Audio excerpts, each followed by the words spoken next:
Hey guys, how you doing? Trucker G here again. Well, winter's coming upon us, guys, and in a lot of parts of the country, it's already here. I'm here in Denver right now, and we got snow here last night. And I'm ready to get out of here.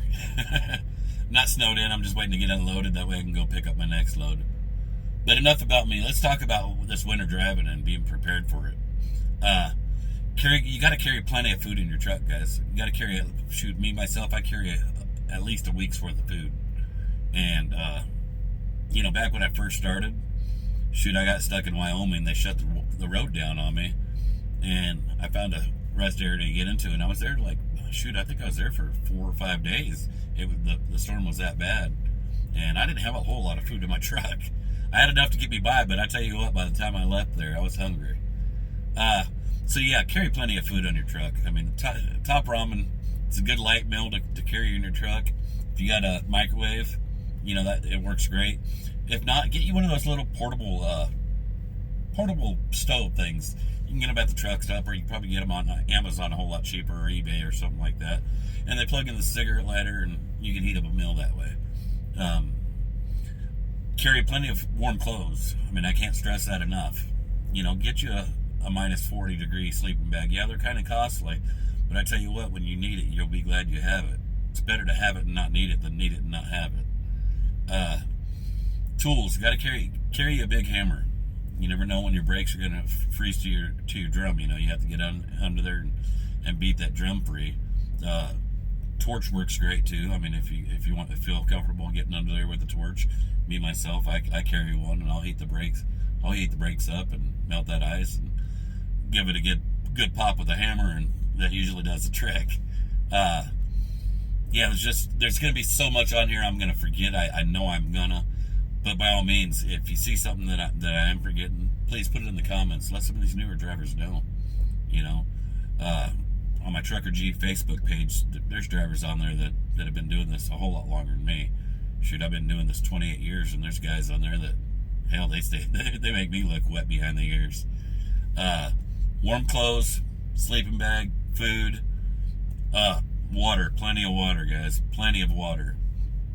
Another thing that I like to do is, if I'm in the truck stop or parked for the night and we got a bad snow coming down, throughout the night I'll drive forward and I'll create a rut in the snow, create tracks. That way in the morning when I leave, or as soon as the roads are open, if it closed down or whatever, you understand what I'm saying. Create yourself a rut. That way in the morning when you leave, you're not running into some block wall of snow, and it's easier to get out. You just roll right through your tracks that you created, create some kind of momentum, and it's easier to get out of your parking spot. That's something I like to do. Like to keep the windows, try to keep them swept off as much as I can. Because it's usually the first part of the snow that's the wet part, and then throughout the night, it usually starts getting towards a lot more dry, depending on the weather, the storm. Another thing about setting your brakes. I'm not going to tell you not to set your brakes. I'm not going to tell you to set your brakes, and I'm not going to tell you what I do either. I don't need that kind of liability. But I will say, when you shut down for the evening, wait for a good hour or so before you do set your trailer brakes. Let that moisture give it time to get off the brake drum, and you'll be less likely to freeze up. I mean, it's always worked for me. Some of you guys might have other opinions. I guess right now the only opinion that matters is mine, right? I'm doing the video. Not just kidding. Like I said, there's going to be a million things that I know I'm forgetting, but if I do forget them, please let these new guys know, guys. Another thing is, when you're out there driving in these bad roads, if you get stuck on some bad roads and you don't feel comfortable, get to a nice safe spot, park it. And if you don't feel comfortable, get out the road. If these guys are passing you up, let them go. One old guy told me back when I first started, only drive as comfortable as you feel wrecking at. And I know I don't feel comfortable wrecking at any speed. So if I don't feel comfortable, I'll park the truck. I don't care. Let those super truckers pass you up, and I tell you what, about 9 times out of 10, you'll see them 4 or 5 miles down the road in the ditch. Don't worry about what they say on the radio. Just let them keep going. Let them get out of your way. Let them get around you. stay in the right lane by all means, you know. But if you don't feel comfortable, get off the road. Back in the day, it's not as bad as it used to be. But back in the day, dispatch, shoot, they'd be calling you up, telling you, hey, that load's got to get there. That's got to get there. Well, way back in the day, we didn't have to worry about it because we didn't have phones. We just did what we thought best. We were the captain of the ship.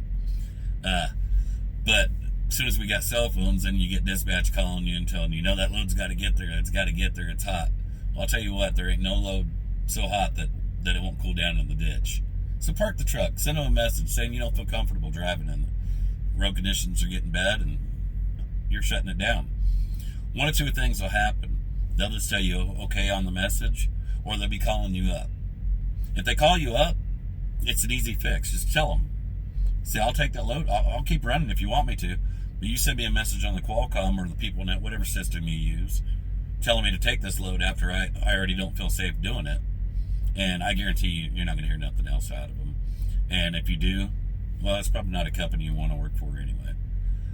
As far as chains go, I'm not going to talk to you about throwing chains. I don't throw them anymore. I'm getting old. I figure if it's bad enough I've got a chain, I'll park it. I've done it a few times just to keep going, but half the time it ain't even worth it. By the time you get your snow chains on, they got the road cleared up anyway. But that's a decision you got to make. Like I said, you're the captain of your ship, and if you don't feel comfortable, park that truck. Well, guys, this video's running longer than I want it to, and I'm sure it's running longer than you want it to. Y'all have a good night. Be safe.